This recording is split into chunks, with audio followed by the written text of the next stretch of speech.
Bom, vamos lá. Paz e graça a todos os irmãos, saudações a todos. Mais um domingo em que o Senhor nos deu a oportunidade de estarmos aqui reunidos em nome de Jesus. Amém? Bom, amados, eu gostaria de compartilhar uma mensagem com os irmãos que pudesse trazer uma certa dose de ânimo para todos nós. O tema da nossa mensagem hoje é Redirecionados pela Cruz. Irmãos, nós nos reunimos aos domingos com uma variedade de sentimentos e pensamentos. Às vezes chegamos aqui porque pensamos que devemos estar aqui, outras vezes chegamos aqui querendo estar juntos uns dos outros, ou simplesmente queremos que esse tempo, essa fase acabe logo. Especialmente, amados, necessitamos estar aqui, né? Necessitamos nos consolar e animar uns aos outros, e necessitamos lembrar aquilo que é duradouro. Necessitamos do partir do pão na ceia do Senhor, pois existe, né, um sinalizador na cruz, do qual a ceia nos convida a lembrar, e crer no teu coração, amados, que a tua casa, a minha casa, é a casa de Deus Pai hoje, e que temos a presença dele com cada um de nós, pois a promessa é: eu estarei com vocês, e eu estarei em vocês. Em todo o Novo Testamento, as Escrituras nos chamam para estar junto à cruz. Sempre que a igreja enfrentava um novo desafio, uma questão confusa, ou uma crise terrível, né, como essa que vivemos hoje, os escritores inspirados diziam: olhem para a cruz. Ao ver como os cristãos fizeram isso em situações vividas há muitos anos atrás, nos lembramos de que a mesma cruz nos ajuda a superar qualquer coisa hoje. Um primeiro exemplo que eu gostaria de compartilhar com os irmãos onde a cruz guia a igreja por águas tempestuosas, é visto na primeira carta de Paulo aos Coríntios. Tendo acompanhado o início daquela igreja, Paulo tinha um carinho especial por ela. Ao mesmo tempo, porém, ele estava profundamente preocupado com as diversas discussões que dividiam a igreja, uma situação real. Na introdução de sua carta, ele rogou que eles fossem unidos. Em 1 Coríntios, capítulo 1, versículo 10 e 11, ele vai dizer: rogo-vos, irmãos, pelo nome de nosso Senhor Jesus Cristo, que faleis todos a mesma coisa e que não haja entre vós divisões. Antes sejais inteiramente unidos na mesma disposição mental e no mesmo parecer. Pois a vosso respeito, meus irmãos, fui informado pelos da casa de Cloé de que há contendas entre vós.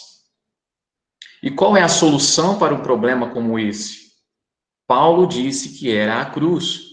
Um pouco mais à frente, no versículo 23, ele vai nos dizer: nós pregamos a Cristo crucificado, escândalo para os judeus e loucura para os gentios.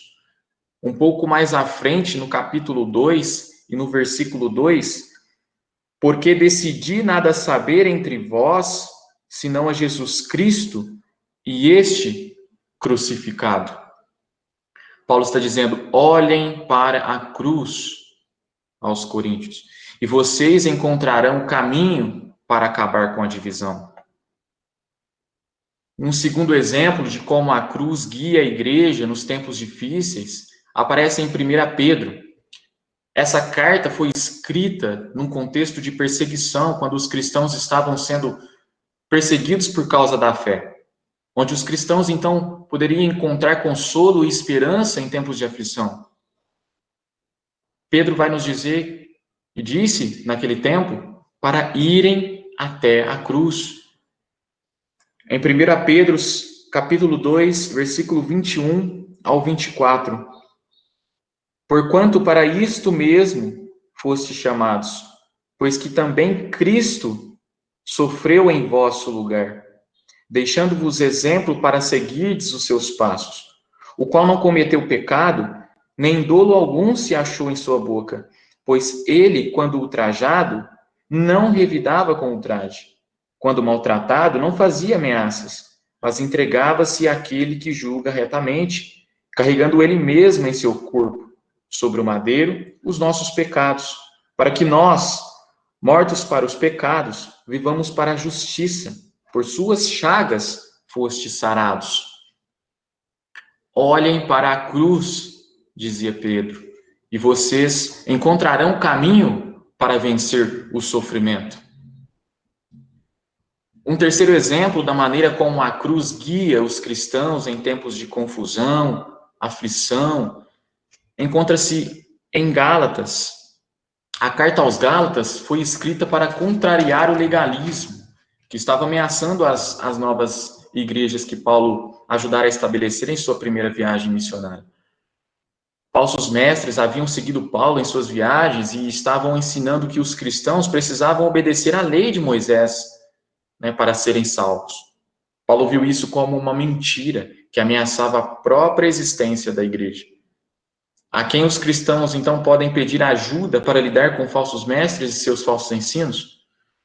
Paulo diz que deveriam ir até a cruz. Gálatas, capítulo 3, versículo 11 ao 13. E é evidente que pela lei, ninguém é justificado diante de Deus, porque o justo viverá pela fé. Ora, a lei não procede de fé, mas aquele que observar os seus preceitos, por eles viverá. Cristo nos resgatou da maldição da lei, fazendo-se ele próprio maldição em nosso lugar, porque está escrito: maldito todo aquele que for pendurado em madeiro. Olhem para a cruz, dizia Paulo aos Gálatas, e vocês descobrirão como avaliar ideias controversas e desordenadas. São três exemplos claros e que de fato aconteceu, onde a igreja passou por dificuldades, por erros, por sofrimentos, e somente a cruz de Cristo poderia direcioná-los ao verdadeiro alvo, ao verdadeiro foco. João, no seu capítulo 12, versículo 32, Jesus declarou: e eu, quando for levantado da terra, atrairei todos a mim mesmo.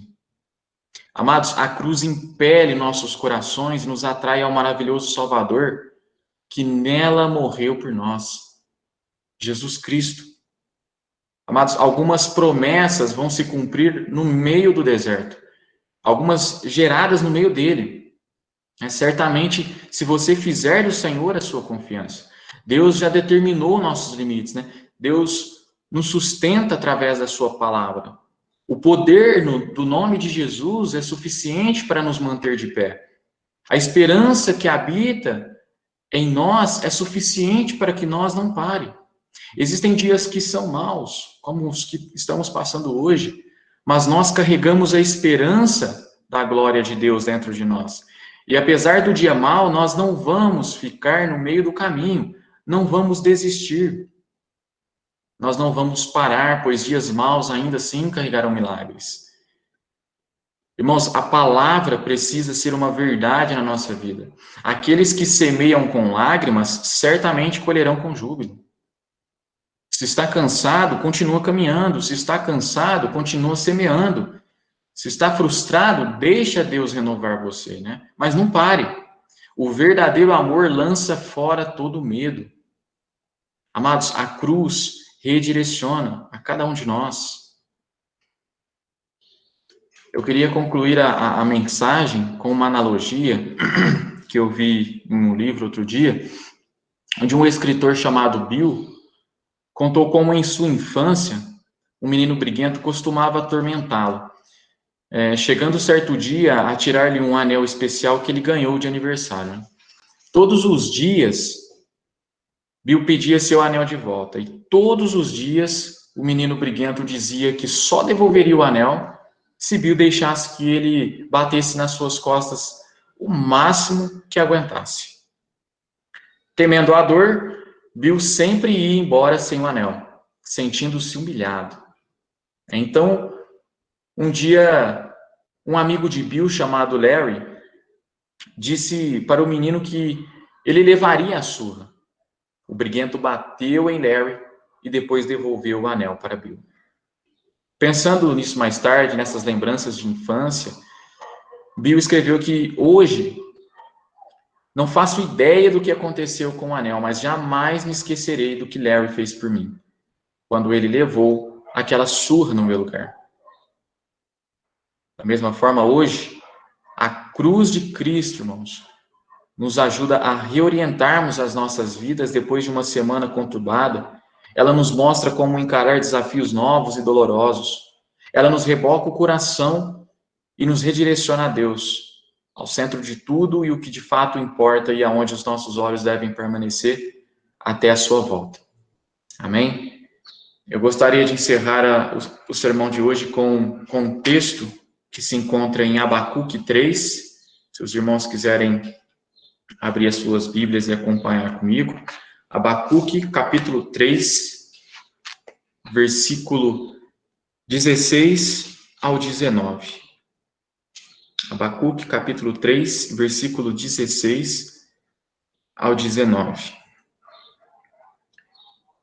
Ouvi, e o meu íntimo se comoveu. A sua voz, tremeram os meus lábios. Entrou a podridão nos meus ossos, e os joelhos me vacilaram. Pois em silêncio devo esperar o dia da angústia, que virá contra o povo que nos acomete. Versículo 17. Ainda que a figueira não floresça, nem haja fruto na vide, o produto da oliveira minta, e os campos não produzam mantimento, as ovelhas sejam arrebatadas do aprisco, e nos currais não haja gado, todavia eu me alegro no Senhor. Exulto no Deus da minha salvação. O Senhor Deus é a minha fortaleza, e faz os meus pés como os da corça, e me faz andar altaneiramente. Jesus sempre será o nosso alvo. Que a paz e o amor de Deus e essa palavra possa edificar a cada irmão aqui presente. Amém.